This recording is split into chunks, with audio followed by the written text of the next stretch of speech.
નમસ્કાર મિત્રો, હર હર મહાદેવ.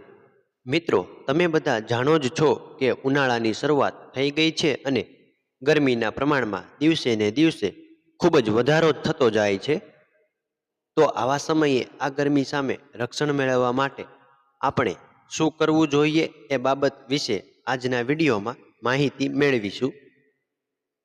વિડીયોની શરૂઆત કરીએ તે પહેલાં અમારી ચેનલ પર નવા આવેલા મિત્રો અમારી ચેનલને સબસ્ક્રાઇબ કરવાનું ભૂલશો નહીં. તો ચાલો મિત્રો, આપણે જાણીએ કે ઉનાળામાં વધતી જતી ગરમી સામે રક્ષણ મેળવવા શું કરવું જોઈએ. આમ તો ગરમીને લીધે ઘણી એવી બીમારીઓ પણ થઈ શકે છે અને આના માણસો બીમારીનો ભોગ બને છે, અને આ બીમારીનો ભોગ ન બનવું હોય તો શું કરવું જોઈએ એ તમામ બાબતો વિશે જાણકારી મેળવીશું. તો વિડીયોને અંત સુધી જરૂરથી નિહાળજો. તો ચાલો મિત્રો, નંબર 1 થી વિડીયોની શરૂઆત કરીએ. નંબર 1, આપણા શરીર માટે પાણી ખૂબ જ જરૂરી માનવામાં આવે છે. આથી ઉનાળાના દિવસોમાં પાણી પીવાનું જોર રાખવું જોઈએ, જેથી કરીને આપણા શરીરમાં કોઈ બીમારીનો પ્રવેશ ન થાય. આથી દિવસભર જેમ બને એમ વધુને વધુ પાણી પીવું જોઈએ, અને જે લોકોને તરસ ન લાગી હોય તો પણ પાણી પીવું જોઈએ. એક દિવસમાં ઓછામાં ઓછું 4 લીટર જેટલું પાણી અવશ્ય પીવું જોઈએ. નંબર 2, આપણા શરીરમાં પ્રવાહીની માત્રા ઓછી ન થાય તેના માટે અમુક પ્રકારના દ્રાવણો પીવા જોઈએ, જેથી શરીરમાં પ્રવાહીની માત્રા જળવાઈ રહે. આ માટે ORS પાણી પીવું જોઈએ. આ ઉપરાંત છાશ, લસ્સી, લીંબુનું પાણી, ભાતનું ઓસામણ, નારિયેળ પાણી આવા પ્રકારના પ્રવાહી પીણા પીવા જોઈએ, જેથી કોઈ પ્રકારના રોગો ન થાય. નંબર 3, ઉનાળાની ઋતુમાં બપોરના સમયે લૂ ખૂબ જ હોય છે. આથી જ્યારે તમે કોઈ પણ જગ્યાએ બહાર જવા માટે નીકળો છો ત્યારે માથાના ભાગે કપડું બાંધવું જોઈએ, અથવા તો માથા ઉપર ટોપી પહેરવી જોઈએ અને મોઢા ઉપર રૂમાલ બાંધવો જોઈએ, જેથી કરીને આપણને ગરમી સામે રક્ષણ મળે અને આપણને લૂ પણ ન લાગે. નંબર 4, ઉનાળામાં તડકો પણ ખૂબ જ પડે છે. એટલા માટે આપણે વસ્ત્રો વજનમાં અને રંગમાં હળવા પ્રકારના સુતરાઉ વસ્ત્રો પહેરવા જોઈએ, જેથી ગરમી ન લાગે.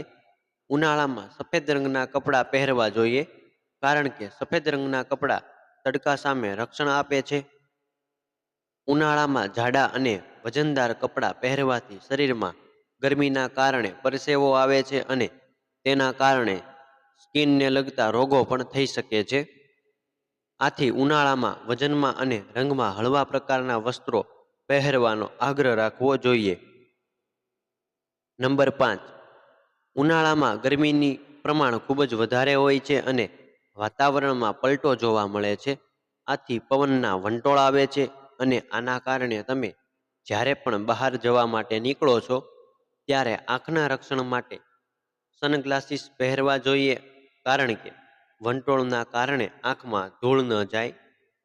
આ ઉપરાંત બહાર જતી વખતે ગરમી સામે રક્ષણ મેળવવા માટે સનસ્ક્રીનનો ઉપયોગ કરવો જોઈએ, જેથી ચામડીને કોઈ પણ પ્રકારનું નુકસાન ન થાય. નંબર 6, ઉનાળામાં અનેકવાર વાતાવરણમાં ફેરફાર જોવા મળે છે. આથી આવા સમયે પ્રાથમિક સારવાર માટે તાલીમ લેવી ખૂબ જ જરૂરી છે. આ તાલીમમાં કેવા પ્રકારના ખાદ્ય પદાર્થોનું સેવન કરવું અને ઉનાળાની લૂથી બચવા શું કરવું, આવી બાબતો વિશે જાણકારી આપવામાં આવે છે. નંબર 7, સામાન્ય રીતે બાળકો, વૃદ્ધો, બીમાર વ્યક્તિઓ અને વધુ વજન ધરાવતી વ્યક્તિ કે જેઓ લૂનો ભોગ બનવાની સંભાવના વધુ ધરાવે છે. આથી આવા વ્યક્તિઓએ ખાસ કાળજી લેવી જોઈએ. સામાન્ય રીતે બીમાર વ્યક્તિઓને ખાસ ધ્યાન રાખવું જોઈએ અને કામ વગર ઘરની બહાર પણ ન નીકળવું જોઈએ, અથવા તો નીકળે તો સાંજે 5 વાગ્યા પછી જ બહાર નીકળવું જોઈએ. નંબર 8, ઉનાળામાં તડકાને લીધે શક્ય હોય તો બપોરના 12 વાગ્યાથી 4 વાગ્યા સુધી ઘરની બહાર ન નીકળવું જોઈએ. બપોરના સમયે તડકાનું પ્રમાણ ખૂબ વધારે હોય છે, આથી બહાર ન નીકળવું જોઈએ. જો બપોર વચ્ચે બહાર નીકળતી વખતે લૂ લાગી શકે છે અને તેથી કોઈ પણ બીમારી થઈ શકે છે, આથી બપોરે 12 થી 4 વાગ્યા સુધી ઘરની બહાર ન નીકળવું જોઈએ. નંબર 9, ઉનાળામાં શરીરમાં પાણીનું પ્રમાણ ઘટાડે એવા પીણા જેમ કે ચા, કોફી, અન્ય સોફ્ટ ડ્રિંક જેવા પીણાનું સેવન ટાળવું જોઈએ. આવા પીણા પીવાથી શરીરમાં પાણીની માત્રામાં ઘટાડો થાય છે અને પાણીની માત્રામાં ઘટાડો થવાથી અનેક બીમારી થાય છે. આથી ઉનાળામાં આવા પીણા પીવાને બદલે લીંબુ પાણી જેવા પીણાનો ઉપયોગ કરવો જોઈએ. નંબર 10, ઉનાળામાં તડકાનું પ્રમાણ ખૂબ વધારે હોય છે, આથી ભોજનમાં તીખું, તળેલું, મસાલેદાર અને વધારે મીઠાવાળા ખોરાકનું સેવન ટાળવું જોઈએ. વધુ પડતું મસાલેદાર ખાવાથી શરીરને નુકસાન થાય છે અને પેટ સંબંધિત સમસ્યાઓ પણ થાય છે. આથી ઉનાળામાં આવું તીખું અને મસાલેદાર ખાવાને બદલે પ્રવાહી પીણા પીવા જોઈએ.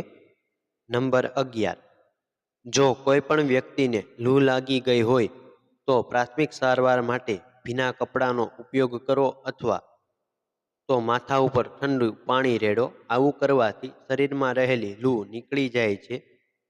નંબર 12, ઉનાળાના સમયમાં આપણે આપણા શરીરની કાળજી રાખવી ખૂબ જરૂરી છે.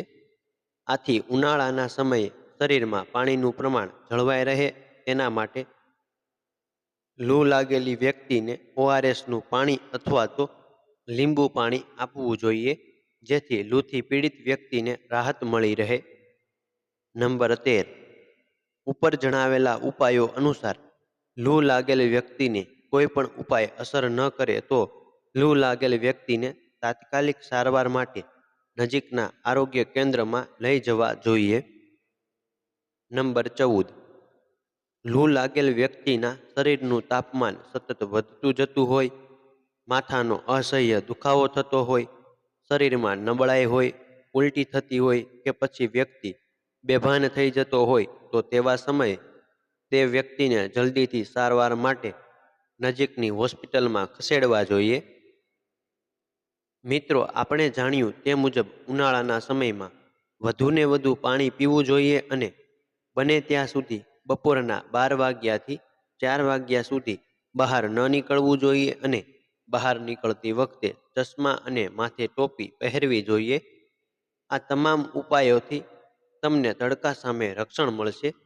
તો મિત્રો, અમે આશા રાખીએ છીએ કે અમે જણાવેલી માહિતી તમને પસંદ આવી હશે.